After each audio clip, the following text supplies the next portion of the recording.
What's poppin', what's poppin', what's poppin'? Welcome to Nicky and Moose. I'm Nicky. That's Moose. Sup, Moose? What up, y'all? And we are going to be talking about the boy, the man, the living legend. It happens to be his birthday on the time that we're recording this, so maybe that was like godsend. I'm cool with that, right? The six himself, Drake. Hey. Yo, how are we feeling about this, Mose? How are we feeling? Yeah, pretty swagged out, man. It's cool. As always, it's always an honor to show respect to people who are doing phenomenal things while they're still alive. I think that's one of the greatest things about the show and this concept that we've created. So I'm excited to go over this very creative genius of an artist and a businessman who has broken records time and time again. Giving away too much. We're giving away too much. Let's go into this intro. Two kids from Queens, cut from a different cloth.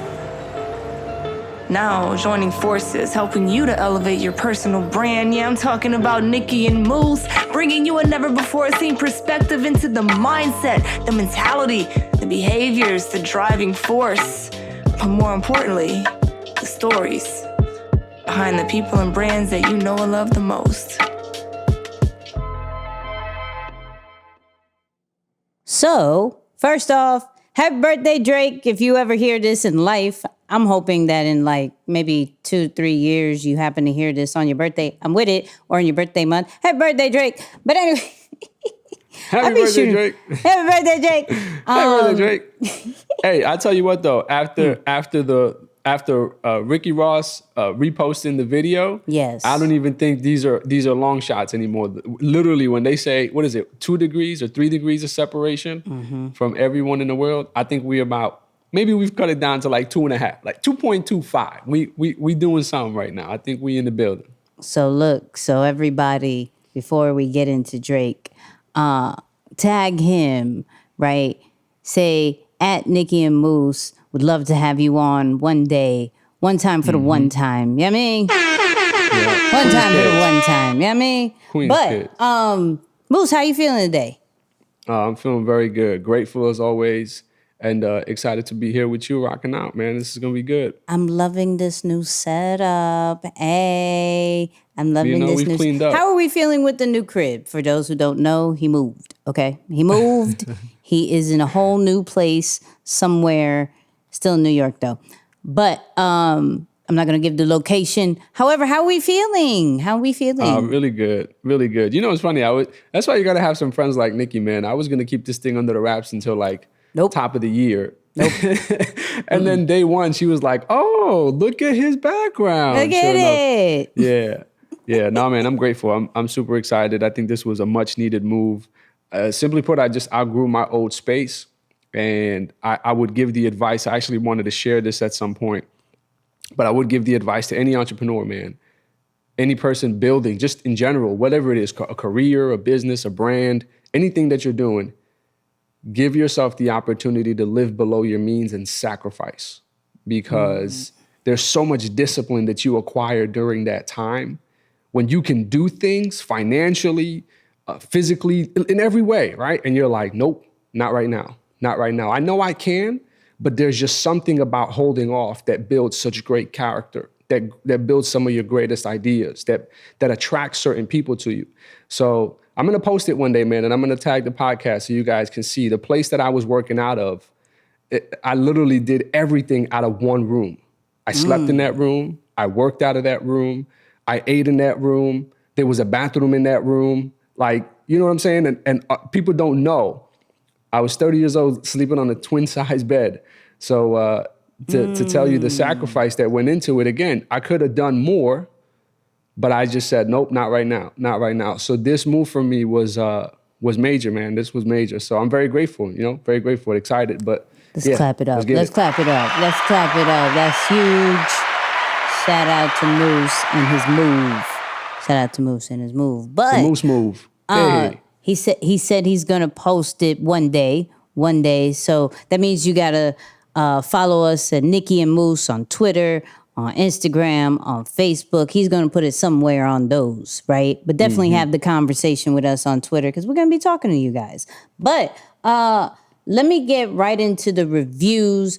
We always say, leave us a review, and we're going to acknowledge it, right? So we got somebody, Logan100.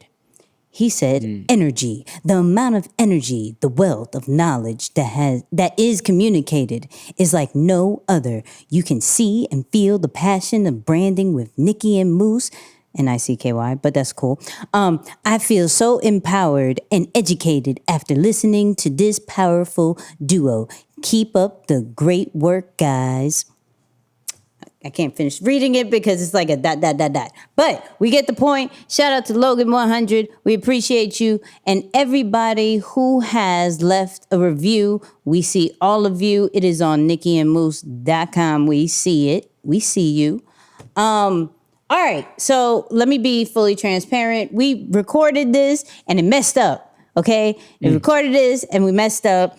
So we are here again recording it, and you know what? I was like little disappointed. I was like, man, we gave so much heat.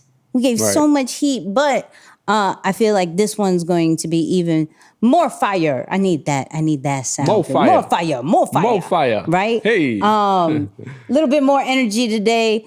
But Moose, let's talk about the flight assessment. Let's do this right. Because we messed up the other time, but let's do this right. So this is what we do, okay? This show goes over our living legends, right? We want to talk about a different side of it, the branding and business side. We go over their career, but we really try to focus on what makes them different just in totality and what kind of business moves are they making. But we also try to break it down from the flight assessment kind of standpoint.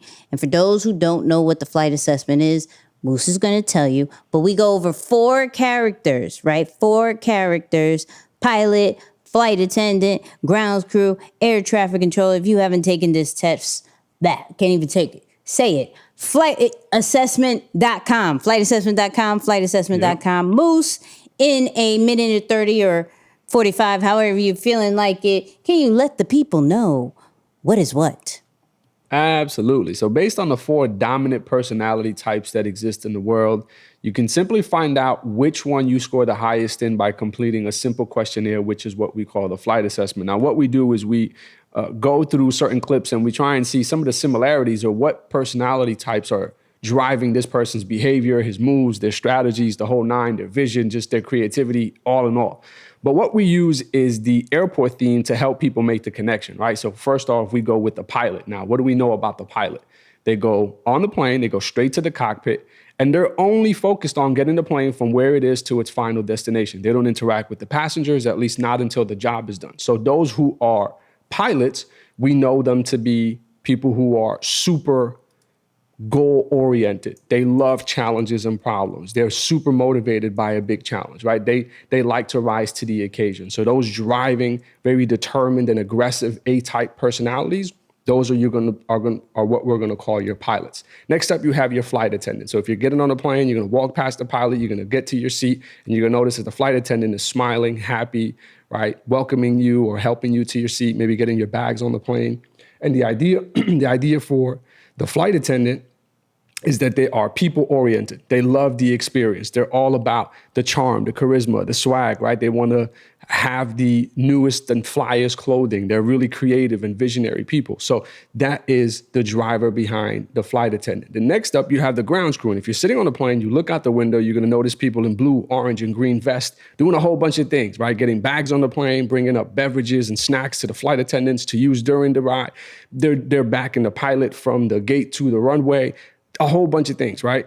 But a lot of things that are extremely important for the success of the overall trip, mission, the whole concept. So what we know about people who are grounds crews, they're very loyal to a vision. So they love to work with people, but they just want to make sure that they're involved in a way that's helping everyone win, right? So they're great listeners, very empathetic people. They don't like to really get into any problems. They just want everyone to get along. And then last but not least, you have your air traffic controls. You don't really see these people. You don't hear from them, but you hear of them, right? Pilot comes on the intercom and says, hey, Air traffic control said we're up next, so we need 5 minutes before we can go. So these are the people who are working behind the scenes, usually behind computers, but they're big on strategy. They're big on details and numbers and making sure things are lining up and thinking about how does my decision today impact our organization or our team 5 and 10 years down the line. So that's what you have for the flight assessment. Hey, so if you kind of connected with whatever Moose just said, you probably that. But to confirm it, go to flightassessment.com, check it out. But let's figure out what Drake is. Let's get into this first clip. Let's not play around. I was going to go into stats first, but we'll get into it. So let's talk about this first clip. I don't necessarily have the same stories as Wayne, or I don't have like that.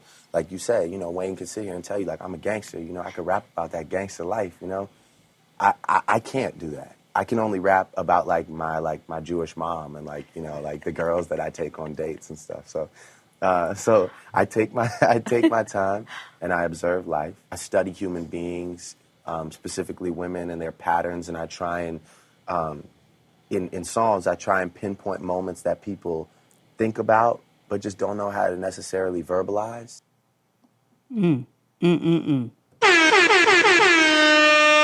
First off, he starts off with the light skin voice. I just want to put that out there. That's why I'm not Wayne. Give us an example of the light skin voice, I'm not please. Wayne. I just, I'm me. I'm Jewish and stuff. Like what? I love it. But okay, so let's get right into this. So branding wise, right? When you go into the hip hop game, it has a certain kind of style, certain kind of look to what you're supposed to be, act, say when it comes to being a rapper, right? And the great thing about Drake is he just happened to be rocking with, at the time, the greatest rapper alive, which was Lil Wayne. Many people can debate on that, but that's why I said at the time, right? So with Wayne, the way he raps, the wordplay, the tattoos, this lifestyle, everything like that, Drake was the complete opposite, right? And we've known many artists who have faked a rap persona, right? Who have faked it to fit into the mold of what that industry should be, right?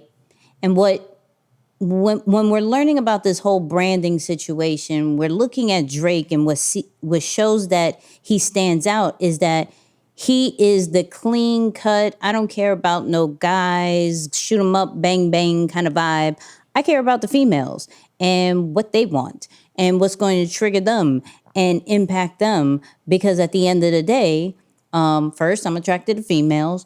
Two, I'm fully aware that females buy more than guys. And I could probably direct them to go here and there based off my music, right? Everybody else is doing the other stuff, the fight stuff, the houses, the cars, the female, all that other stuff, but no one's talking to the females. I'm talking about the females, but not talking to the females, right? So he went into the game already different. He came into the game already branding himself different as like a clean cut, light skin, no tattoos, everything like that. It's like I don't even think you barely see him smoke, which was another thing that hip hop people do, right? And it's just, he was almost like a breath of fresh air when it comes to the hip hop game, as well as his style of rapping. He both raps and sings.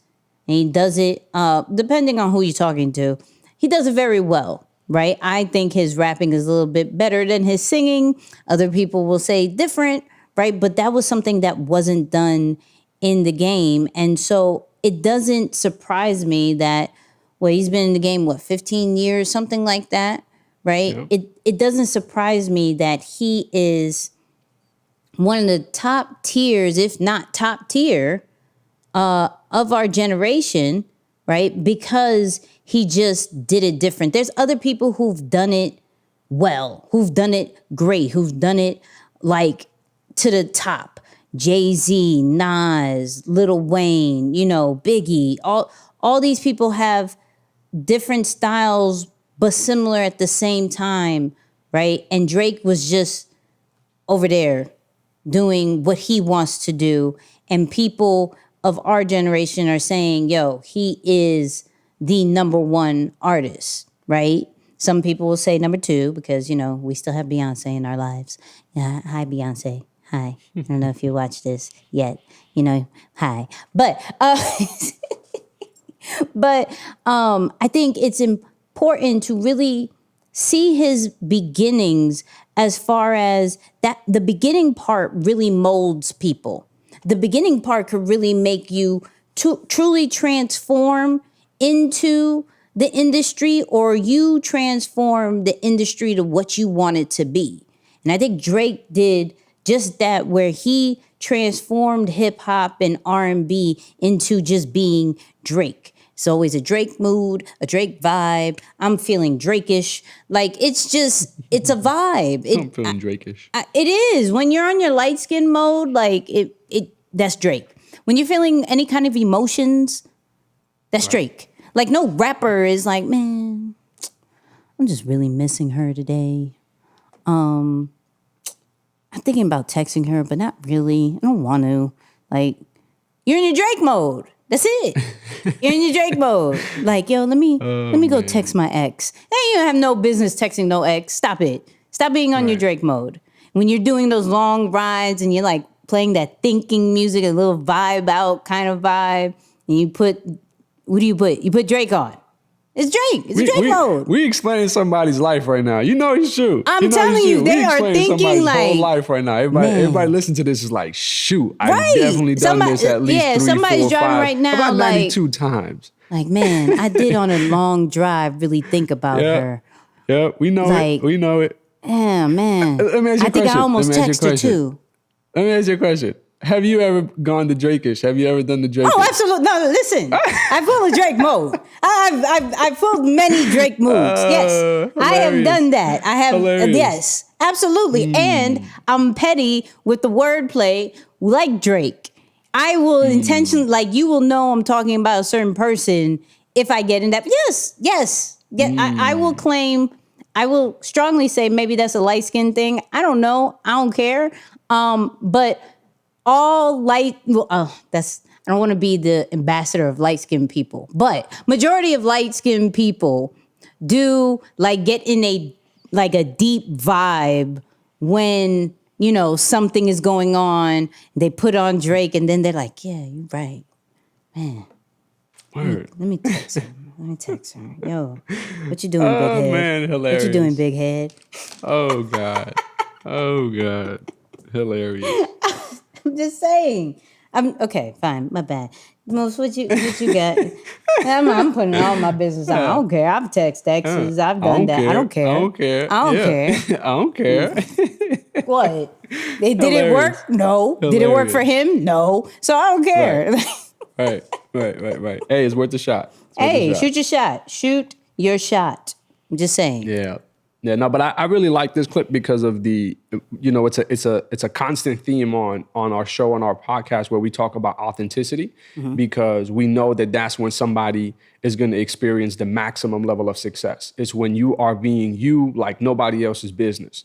So when you first enter anything new that you're passionate about and you want to succeed in, especially like the music industry, a business or a career, and you have someone who is at the top in the field that is your influence or your partner or someone who's working with you or guiding you along the way, it is very easy to slip up into their habits and into their tendencies and start carrying about and acting the way that they do, because you're like, well, if I want to be successful like them, then I have to do what they're doing. And you want to mimic the habits, but not the style, right? You want to mimic the habits in terms of the work ethic, maybe the perspective, how they approach conflict and leadership and confrontation and just overall minor things or personal things like fear and all of those things. But you don't want to mimic exactly what they're doing, because you're going to be a mirror of them. And people are going to know, like, oh, yeah, that's wannabe Lil Wayne or Lil Wayne 2 point nothing, and it's just not clicking. So early on, 2 point nothing, right? And he embraces himself and says, you know what? Nope, I'm going to stick to my way. And they mesh perfectly together. I mean, they've made some phenomenal music, early on in his career. So I definitely think that one of the things that he's done early on, and shout out to whoever was mentoring him or guiding him, or to himself as well for really carrying out that advice, is that he stayed true to who he was. And he wasn't looking to mimic, right, the style and what everyone else was doing. So as you mentioned, with branding and just the overall image that you bring to the table within your business or within your brand, that is a big component of how you are received through the perspective of other people as well. So I thought, this was really cool and definitely a big thing behind his success. Yeah, and even with that clip, which comes from CBS News, right? Later down, he was like, look, me being who I am, right? Me doing the rap and the R&B and just talking to females and really understanding it. That's what true success is for me when it comes to this industry, because I get to be myself. I can only say stories of what I've done and what I do and what I'm interested in. And if I have to do something else, that's not success to me. That's not genuine. That's not real.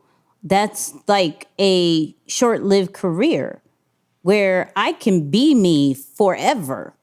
And this is what I can do.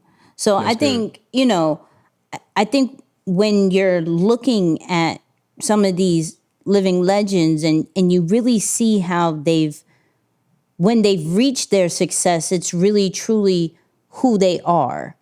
Right. And it's great to see from just the jump when it comes to Drake. It's like, yo, I've been this way and I'm not changing. We don't see all of a sudden with him with guns and a whole bunch of gang members or anything like that. My man didn't take on the Lil Wayne blood affiliation in any kind of way.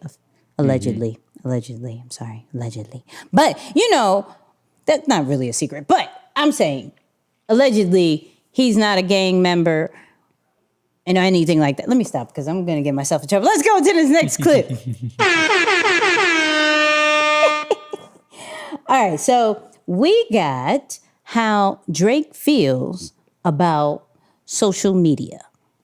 Because I enjoy social media. It's good for so many things, I've met so many great people. So many great songs have come from me being active and me actually checking my DM or me, I've had great friendships form over social media. I've met great women over social media.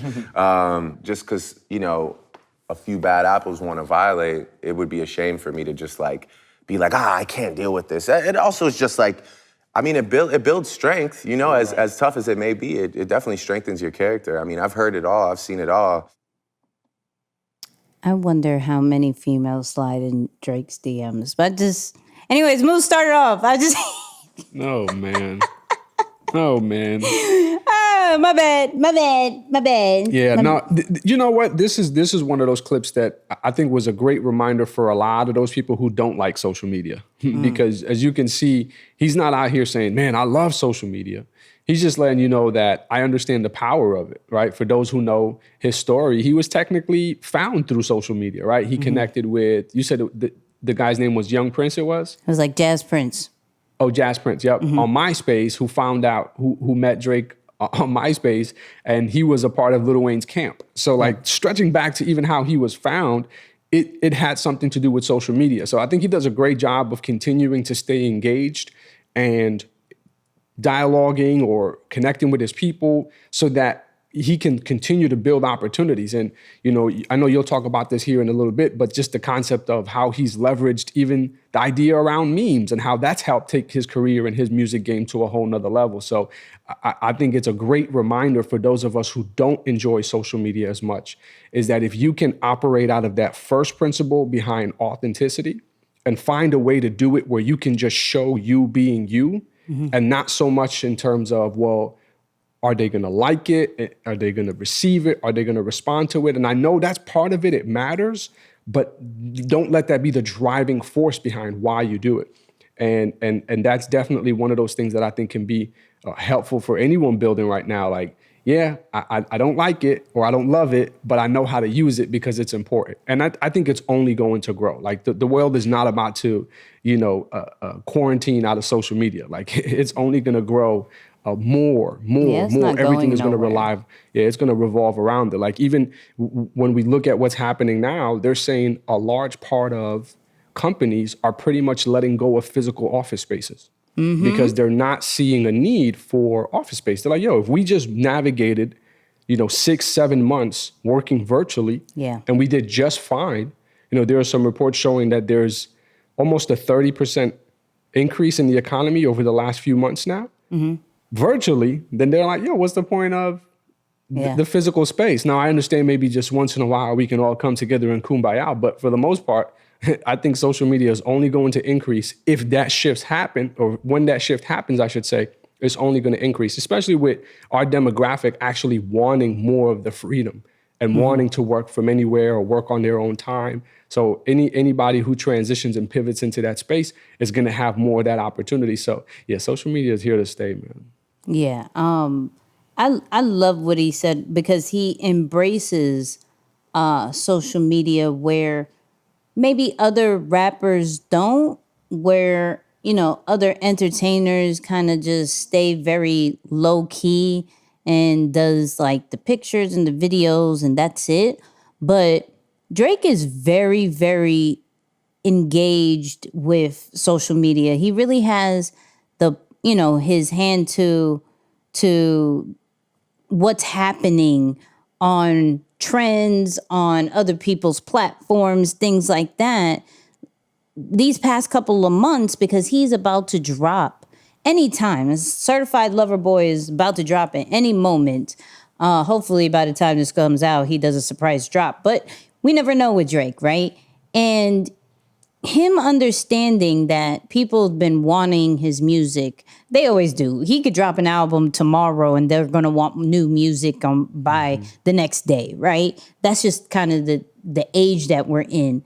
But he tends to like make comments here and be on certain lives over here. He's popped in on DJ D Nice and versus battles and popped in the Shade Room 17 million times. Why? Because they know that people are going to screenshot it and send it to the blogs. If he has something coming out, he wants to stay relevant, right? I think all the way back from, I don't think it's coincidence that he showed pictures of his son. I don't think it's coincidence that he let people inside his estate and showed more of that. I don't think it's a coincidence that he did an exclusive Rap Radar interview, which that clip came from. So shout out to B. and Elliot, right? I don't think he does anything by coincidence. He literally had a battle with Meek Mill and used a whole bunch of memes that was from social media. He totally embraced it and crushed Meek Mill. No offense, Meek Mill. We love you. Truly do. However, you got killed. You got killed because he used what was undefeated, which is the internet. You cannot, in this day and age, defeat the internet. They have memes for everything. They have jokes for everything. They have a video ready. They have Photoshop ready. They have everything ready for when you mess up. They have a GIF for you. They have a meme for you. They have you in a whole different outfit, everything like that. And Drake embraces that instead of complains about it. He likes it and reposts it instead of being like, man, they're all trolls, or hides more behind the scenes. He doesn't necessarily do that, right? And I think that's what keeps him so high up in the game, because whereas, like I said, other artists kind of shy away from social media, he embraces it. So we on our Facebook Live show, we went over 50 Cent one time, and we were talking about the whole G-Unit situation.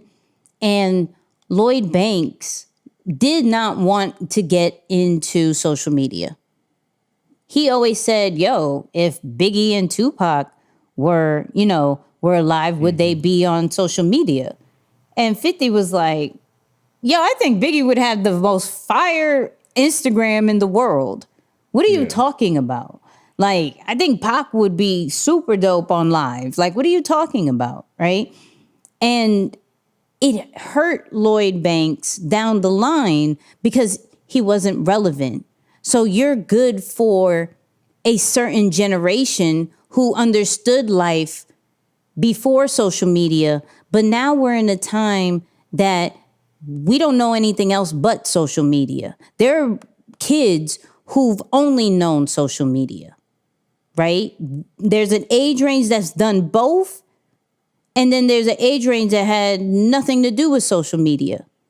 If you want to be relevant for all generations, you have to be on social media. All generations. Gen Z, X, all these great stuff, millennials, all that great stuff. You have to be active and relevant and doing different strategic moves to be a part of what's happening and what people are talking about. And it's not even about just let me do pictures and videos. It's about who are you engaging with? Who are you collaborating with in your industries? How could, like, it's Drake really, really, really like gets it. And I don't think it's a coincidence that he is number one, because he's one of those people that fully embraces it compared to others. I keep repeating it, but I want really for people to understand that, because if you are not embracing it, you are going to be average. If you're not embracing it, you're just going to be a typical business person, a typical personal brand that kind of gets it, kind of doesn't. But there's people who really study it, who strategically launches things, who are super creative, not necessarily in a style wise, but just from a vision wise, and they execute on it. And that's what people connect with. Yeah. I went off on that one. Yeah, no, that's good though, man. That's so good. I love the collaboration piece too. Like, if you think about some of the connections that happen organically through social, just because there isn't such a barrier between you and whoever it is, right? Again, and like, think of I keep going to this because I think it's so dope. Like 3 episodes into the podcast, Rick Ross posts a clip of what we did for him, or at least a part of your segment on his own story or on his own page. So it's like, just that connection piece when you're doing things from a pure heart and you're adding value into the world.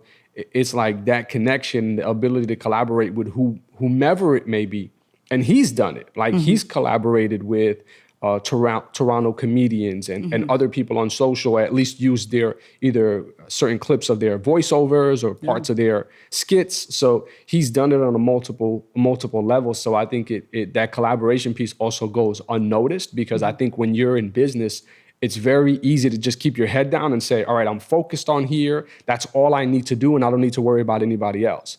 But again, I think if anything, 2020 has proven that more than ever, you need more than just one thing. And more importantly, those relationships, if you keep them strong all throughout. Imagine if whomever your greatest collaborator is, or the person you could have had the greatest collaboration with, you don't touch base with them until COVID happens. Right.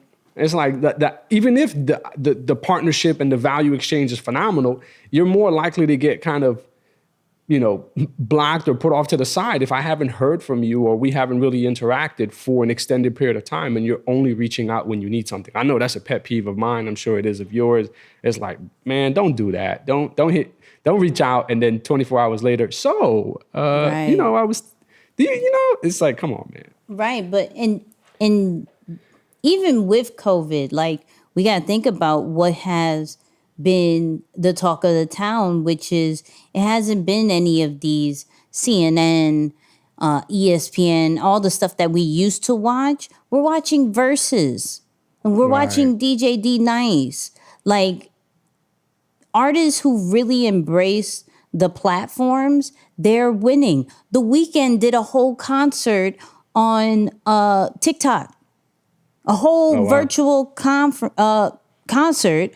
on TikTok. Like, they're finding different creative ways to still connect with their audience and their fans, regardless if they can go on tour or not. Who says you can't do a virtual tour? Who says you still can't connect with your fans in a more intimate way? And like, and I would love one day, and I sent you this in the DMs, all the stuff that Travis Scott did. I mean, my man did a whole concert on Fortnite. Yeah, it's fire. Right. Genius move, by the way, and we'll talk about some of the business investments behind that. Right. And so, and that's the thing, like, top artists are thinking about ways to figure out how to get in front of people where they are on their phones. Beyonce did a Disney Plus joint, right? Mm-hmm. Did a whole movie in Disney Plus, which a lot of people were on, especially during COVID. You're like, Netflix, Hulu, Disney Plus, right? And of course, social media. So understanding the time that we are in, and that it's not going to change anytime soon. Like, just because some of the numbers may be lower than before, than the peak of everything, right? This is our new norm. And so we have to figure out how to be creative and how to really get in front of people using the platforms that we have. And these are free platforms. This is not something we have to pay for. This is not something, a paywall of any kind of sort. We just have to be ourselves, as well as interacting and embracing the trends and embracing it in our own brand, right? Because that's the key part.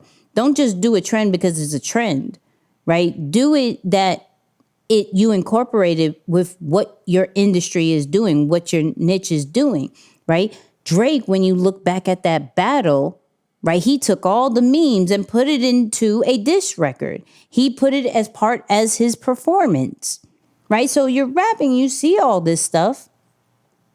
You totally put that in your brand. You didn't make it different. You didn't just become the meme. You transformed the meme into whatever you wanted it to be about, right? And if you could do that with your brand, the power that you have and the messaging and the storytelling that you can do is unlimited if you could figure this whole social media thing out. Thing. Yeah. Yeah, and I don't want us to go too heavy on social media, but it really is a big part of things right now. And the part that I was thinking about is with that whole move of taking those memes and adding them to his concert or his performance when he was, having that issue with Meek Mill. Yeah. I always think about the connection and the relationship he built with his audience during that time, right? Yeah. Like, just think about one of the greatest artists in the world is using a meme or a GIF that you created. Yeah. Like, think about, you're going to go crazy over that. And then you're going to share that with your platform. And, absolutely. And I use the example of, man, regardless of how smart someone is, whenever we're in a mastermind or a large training, the collective benefits because we combine our genius. No matter who's the smartest person in the room is, if we all combine our genius together, we automatically elevate our game. So the fact that he's able to embrace all of those memes and all of the people's creativity, he has millions of designers now. He has millions of writers and creators helping him, as opposed to just the people on his team, which I think is brilliant. And the critical point here too is, and we talked about this during our pre-show, was he also received a large deal of criticism on social media. Yes. So just as he got the help for the Meek Mill thing, you just go type up the memes or the GIFs about Drake in your phone, and the Hotline Bling video is gonna come up, and that was just a crazy thing, right? Like that whole concept, and he embraced it. What's funny is that they were saying while they were shooting that video, he predicted that the internet is gonna go crazy from a meme standpoint with it, and he still had fun with the concept. So you talk about someone who is whatever perceived to be maybe a little bit cheesy or corny, and still saying like, screw it. I'm just going to be me and continue to walk in that confidently. Yeah. Like the average person wouldn't have confidence if they are the way Drake carries himself in a sense, right? And I don't mean that in a bad way, Yeah. but he does a phenomenal job of like, yo, it's dope being me. And as a matter of fact, look at the life that I'm living as a result of it. So yeah, it's that double-sided concept that I definitely wanted to add in there from an audience standpoint, as well as he didn't just get there because he's liked, he actually received a great deal of criticism. And because he was open to embracing it and having fun with it and sometimes laughing at himself when it's necessary, as opposed to getting all upset, that really helped people start to embrace him more and just kind of like fall back a little bit as well. So yeah, I think that part is pretty dope. Facts. Well, let's get into the business side of things. Get that moose talk. Here is what Drake thinks based off what success is and what does money mean to him.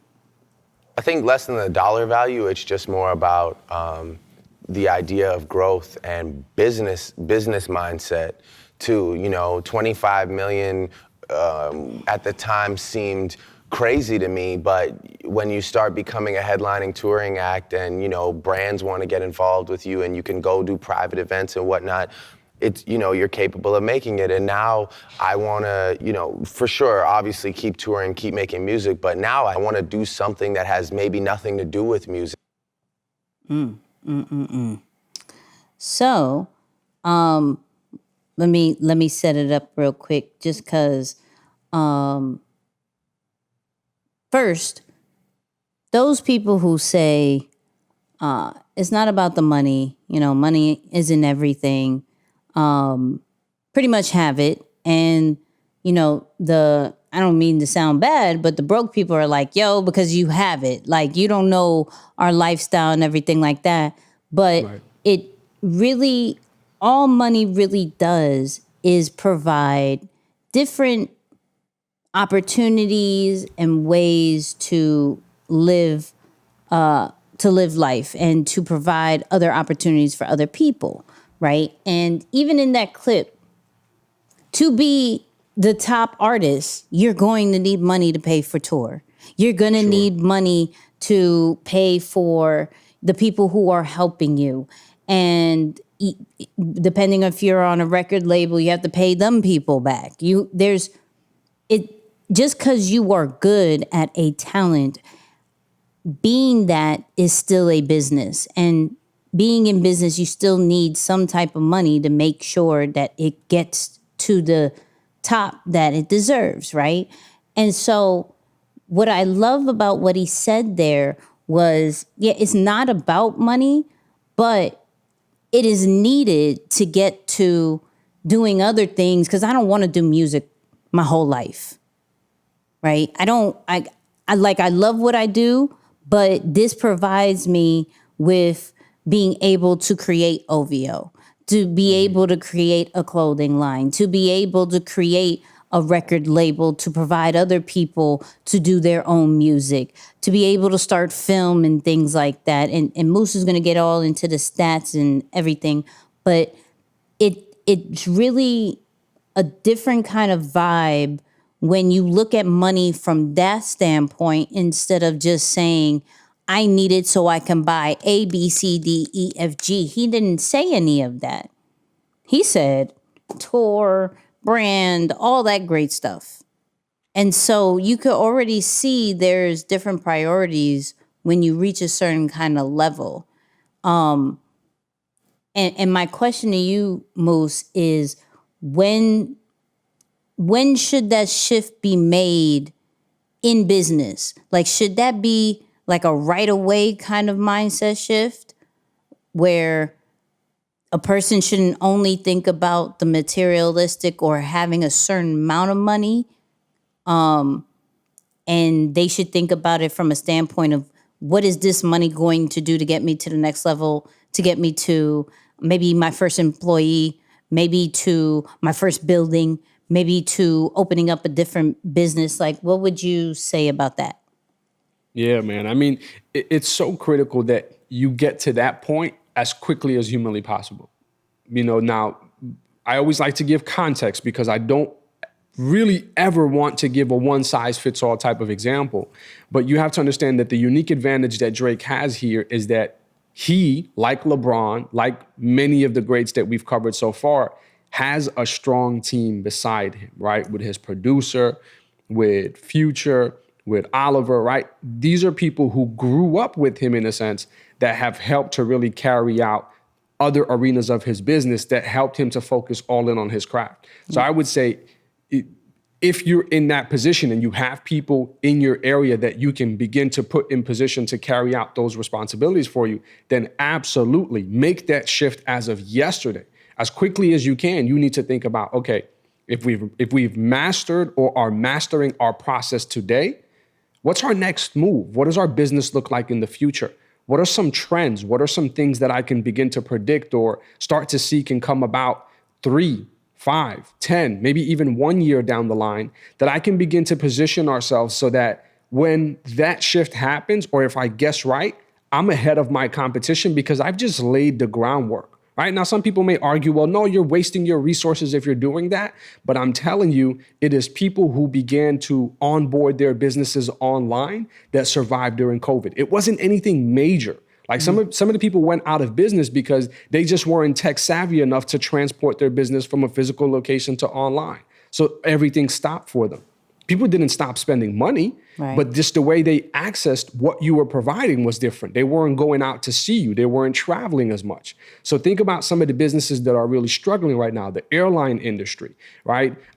Even the fashion industry to a sense, and it's not even the fashion industry, I would say more so retail business because people are not going out as much. So you had a store, I think like Johnson & Johnson or a big suit retailer closed because who's going out to buy suits and dress up clothes or formal clothing right now, right? The context of the industry changes. And the way it's happening right now, you really can't just look at your country, your state, or your city. You really have to look at the world, right? Like we saw China suffering through this almost late last year or early in 2020.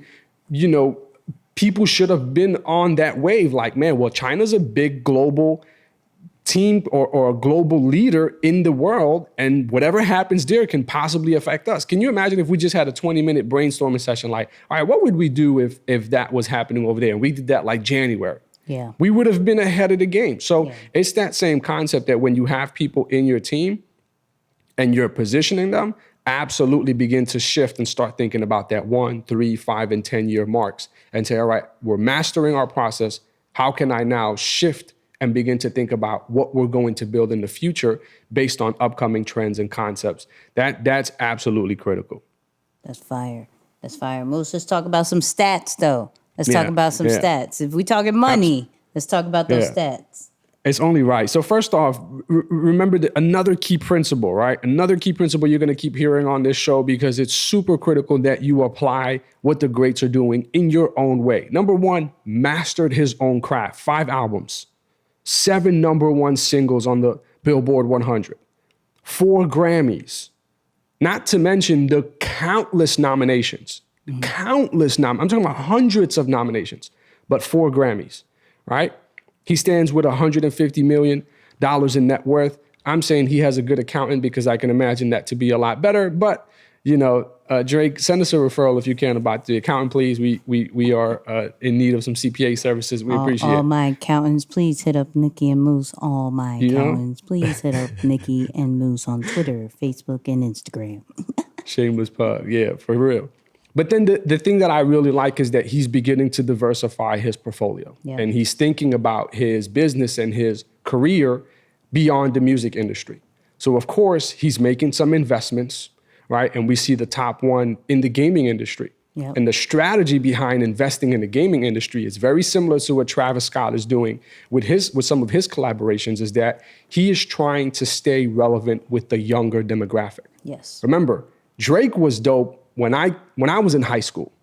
I'm 30 years old. That's 2009. So even the lifeline of his career, it's beginning to shorten because Drake is relevant, let's say, with people my age and maybe a little bit younger. Yeah. But if he now taps into the gaming market and he can get back relevant with teenagers, Think about the lifelong of his career. Now he can go out on his own terms. If he says, you know what, I'm not feeling music no more, I don't want to do it anymore. He's not walking away from the game because he's not selling albums or he's not, his music and his streaming is not as good as it used to be. It's because he doesn't want to do it. But some of these investments that you see him making here, he's really thinking about, all right, how can I stay relevant with the younger generation? How can I diversify, of course? How can I expand the brand? You see him collaborating with the Toronto Raptors. Great, major move, right? People were thinking that, going back to the memes, people were thinking that Drake is acting a fool just at the basketball games because he can. No. Like Nicky says, sir, ma'am, no. He was not, right? Congratulations, you played yourself. Big time. He is the team's ambassador, right? Meaning his logo, that OVO logo, is on the Toronto Raptors jerseys. Yes. He has a banner that is hanging in the arena. So think about the brand presence, the overall exposure, just how he's showing other media outlets what his brand is capable of doing, because he now has proof, something to go back and show and say, hey, we collaborated with this team and here's what we were able to do for their media buys, for their ticket sales, for their merchandise, right? Again, proof. So a very strategic move, and what he was doing on the court, people forget that he's an actor. So hello, he's bringing more attention to what he's positioned in. It worked great. It worked genius. Right. Now, whether that was pure passion or fully acted out, it doesn't matter. Whatever it is, it worked out in their favor. They went on to win the championship last year, and you see what happened with that. So just so many different moves that he's made. And right now, I think the final one, which is really showing an indicator of where he's going to be 10 years down the line, is him collaborating with different producers and network companies to executive produce. So he's going back to his acting bag, and he's looking about, all right, how can I position myself to be back in the industry, but not maybe in front of the camera, but from behind the camera, and I can executive produce. So one of the shows that he executive produced was a teenage show similar to the one that he was a part of, right? So again, using a strategy of something that's worked in the past and taking that same concept and bringing it back with a different touch, because he has that experience, that ability to tell stories, and of course the team to back him up in different areas. So yeah, just to see how well he is spread out between different industries and how he's already planning his next move. Yeah. I can see him, and I'm gonna make a prediction here, I can see him collaborating with LeBron in a major way down the line, when it comes to content, executive producing, writing movies, films, things of that nature. I think that's where he's headed and focused on as well. They're actually boys, so. Oh, for sure. Major relationship. I wouldn't be surprised that they already have something or cooking up something. That would be really fire. But I try to end it. I always try to end with something dope that the person said, about their success, some lessons learned or anything. And plus, I try to impress Moose by being deep, because he says all the deep stuff and I'm just the really direct person. So I found something deep. So here we go. Shout out to Elliot for this interview. My uncle always told me something early in my life, which stuck with me, which is that while you're on the journey, you have to disconnect from the end goal. Because if you're just focused on some end goal, then you might get there, but it'll be hard to progress past that, because you're so focused on that one destination that it's like, you maybe forget everything in between, and maybe you could have done more in between. He always told me, just be here right now, live right now, and do the best you can right now. Don't worry about what that end goal is. It's great to have goals, it's great to have dreams, but it's just like you get too attached to it, and sometimes it could be a self-destructive thing.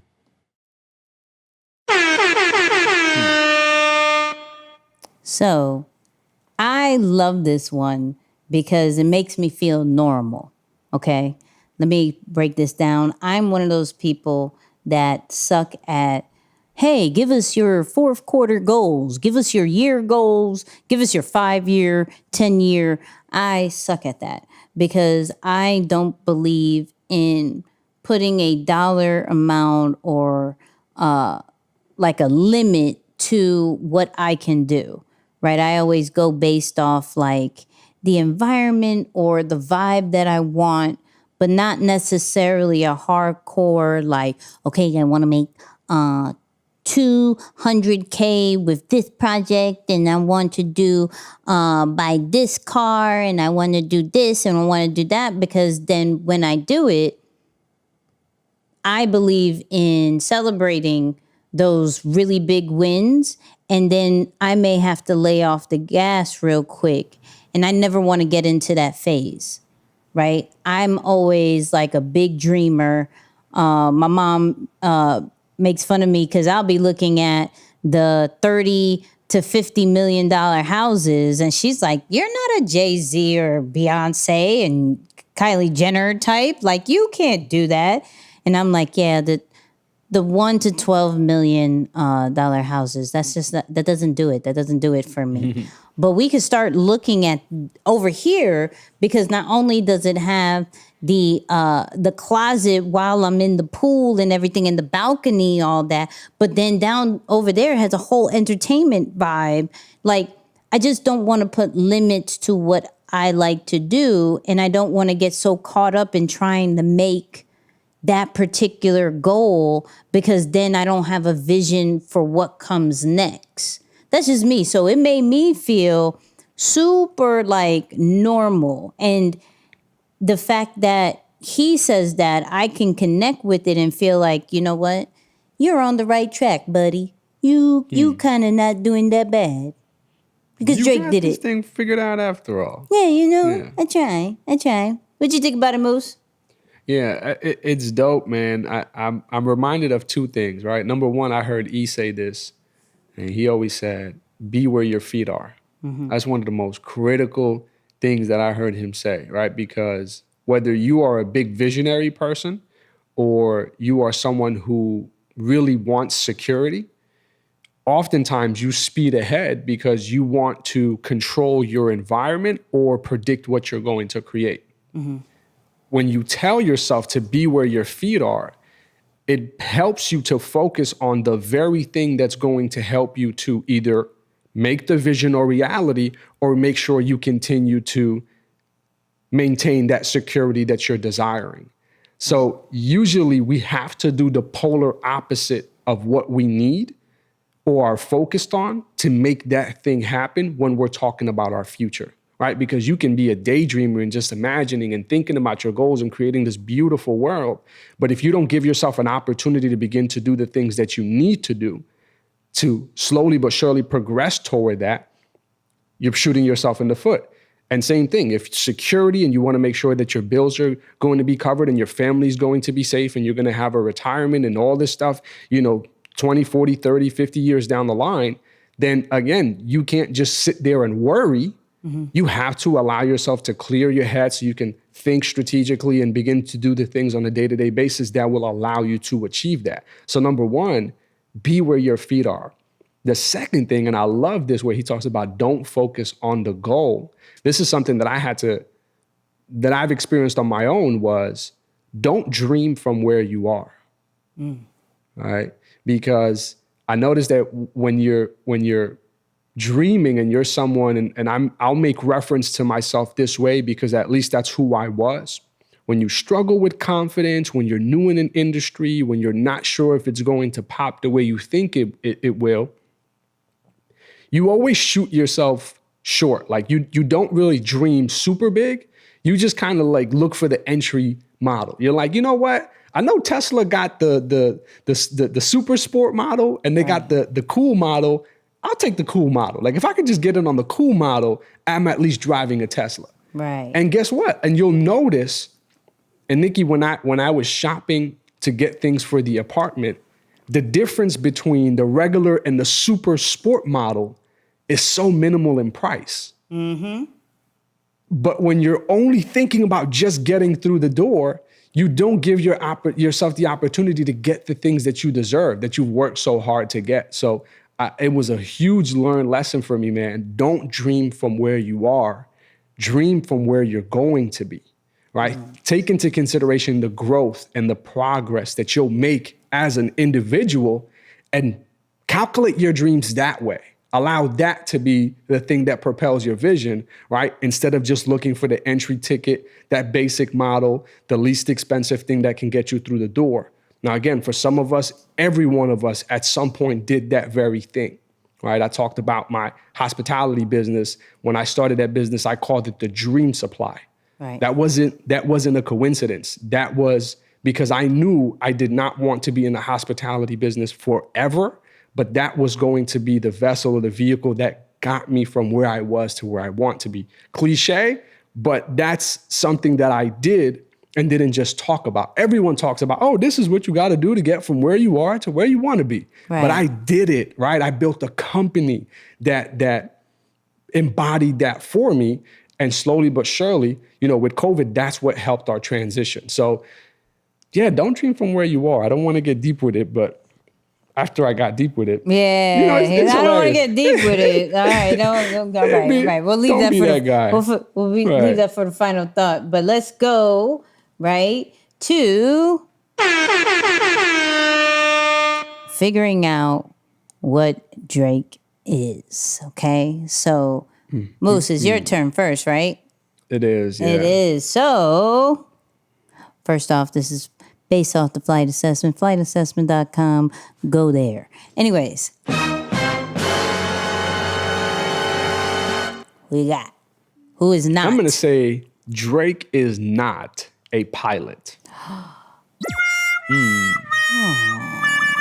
All right. Yeah, I don't see no pilot tendencies. I don't see no super, let's push everyone out the way, and I don't even want to say it like that's what pilots do, but he's not just a very demanding type of person. He's really kind of more so in tune with the moment, and he's really looking to experience life at its fullest capacity. He's not someone who's just rushing through or allowing that to be the big driver behind what he does. Big facts. Now, so we got 3 up there, and I would love for our listeners and our viewers to really hit us up on Twitter about this one, because I'm stuck, right? I'm really stuck just because, let's go with the facts. My man is emotional, right? An entertainer, right? But very strategic with what he does. I think the whole son thing was strategic. I think how he releases certain things is strategic. How he creates his brand is strategic. But I think also when it comes to his team, he's all for his team. I think how he is setting up as far as the film and the esports and all that great stuff, I think everything's done for a reason.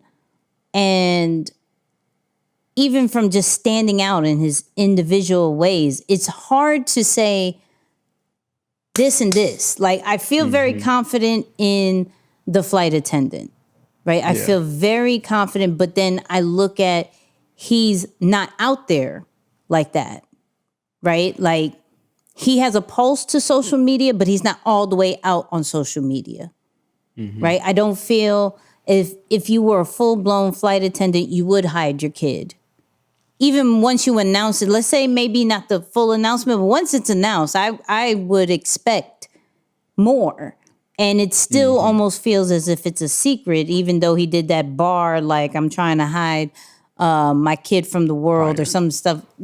I forgot that bar, but you know what bar I'm talking about. I thought it was a dope bar. Just not trying to hide my kid. No, the world from my kid. I'm trying to hide the kid from the world or something. From the world. Yeah. I'm not trying to hide my kid from the world. I'm trying to hide the world from my kid. Right. So I think, but that protectiveness of the family, how close he is with the family, between his dad and his mom, and the emotions that he puts out on pen and everything like that.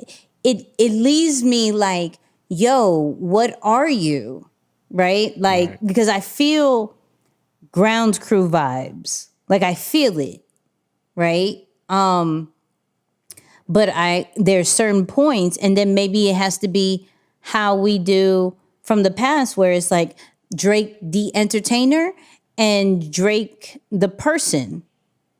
What do we feel is there a difference?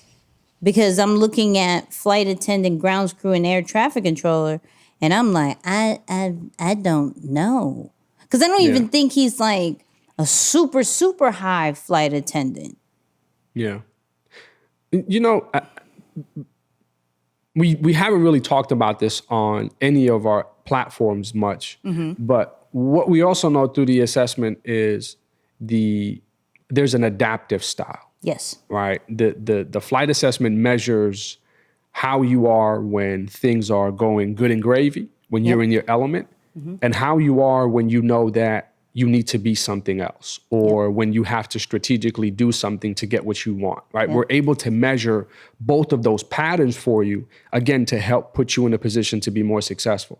So when I look at the report this way, or when I analyze Drake from this perspective, I can't help but imagine that he is heavy on the grounds crew and the air traffic control. Like those are his top two naturally. Like when he's just really in his element, he's more so on a chill, laid back type of vibe, really in his head and in his emotions about, or his thoughts and his feelings about what is happening around him. And he's analyzing that. He's spending time to really think about what do those feelings mean, right? And we saw in the very first clip, he talked about, I help to translate what people feel that they don't know how to put words to. That's that we can't overlook that, right? Really what he's telling you is that he has a high EQ, right? An emotional intelligence. There's something about him where he's able to translate some things that people struggle to analyze or put into words. So I see that big in the grounds crew and the air traffic control. But when he is on stage, when he has to, because we, through what we're seeing, that just anything related to social media, when he has to, he knows how to turn on and operate out of the adaptive flight attendant to attract the likeness, to attract the laughs, to attract whatever it is that he's pursuing at the time. So I would say someone who's extremely self-aware, right? To know that, hey, this is who I am. Yeah. This is where I need to be. Probably why he doesn't do social media, like you said, until he has to. Yeah. Right? This is where I need to be to operate in my gift and in my greatness. But when it's time to launch or really turn up, I got to activate that flight attendant and show up for my people and give the people what they need, because it helps me to stimulate this process that I'm currently in. That's what I would say. What are your thoughts? I like that. I'm not even going to disagree with it. I'm not going to disagree with it. I'm all for that. However, all right, so let's do this. All I want you guys to do, this is all I want you guys. Thank you for listening for this far. Review, right? Reviews.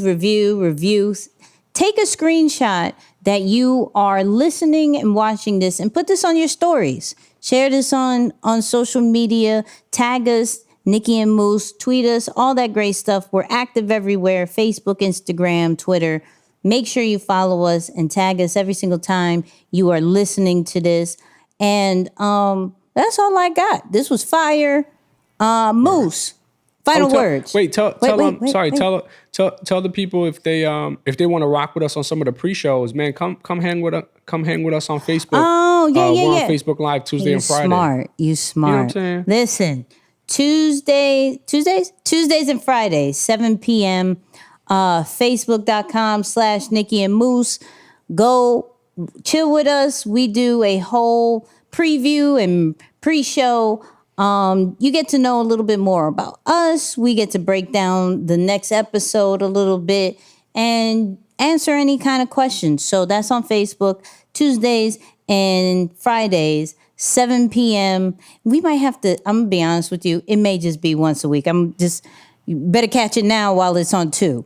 We're going to have discussions. It may just be Tuesdays. So depending on when you hear this, definitely Tuesdays, 7 p.m. Eastern, 6 p.m. Central. There you go. I don't know when. 5 West Coast time. 4. No, mess me up. 4. Listen, shout out to the West Coast people. We love you. Moose, Final words.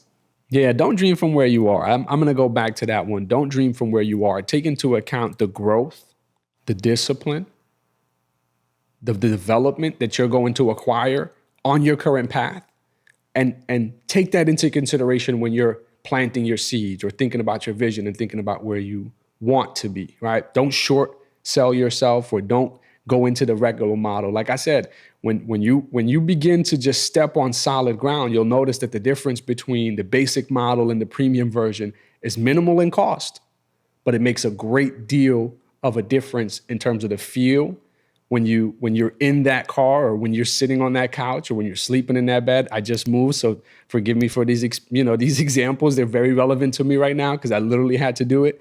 But there's a minimal cost or a minimal difference when you really think about it, but a major difference in that return on an investment and what you're able to do with it. So don't dream from where you are.